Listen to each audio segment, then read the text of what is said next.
ఈ స్క్రీన్ మీద చూపబడేది తల వెంట్రుకలతో చేతబడి. ఈ పూజ ఏ విధంగా చేస్తారో తెలుసుకోబోయే ముందుగా మన ఛానల్ని చూస్తున్నట్లయితే సబ్స్క్రైబ్ చేయగలరని కోరుకుంటున్నాను. ఎవరికి అయితే మనం చేతబడి చేయాలనుకుంటున్నామో ఆ వ్యక్తి యొక్క వెంట్రుకలు సేకరించాలి. ఆ తర్వాత ఎవరు లేనప్పుడు మీరు రాత్రి ఒక్కరే రూమ్లోని తూర్పు దిక్కు వైపు కూర్చొని పసుపు రంగు వస్త్రాన్ని పైన పరిచి కూర్చోవాలి.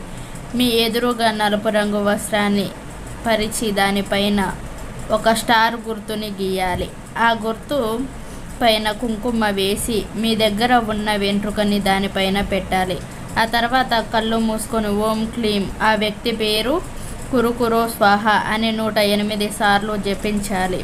అలా జరిగిన తర్వాత గంధము నీరు, సుగంధం నీరు దానిపైన చల్లాలి. నల్లటి వస్త్రాన్ని మూట కట్టి 11 గంటల్లో మీ ఇంటి ఎదురుగా ఉన్న ఒక బండరాయి పైన పెట్టాలి. మనకి 24 గంటల్లో ఎలాంటి శత్రువైనా మీ శత్రువు సావు కల్లారో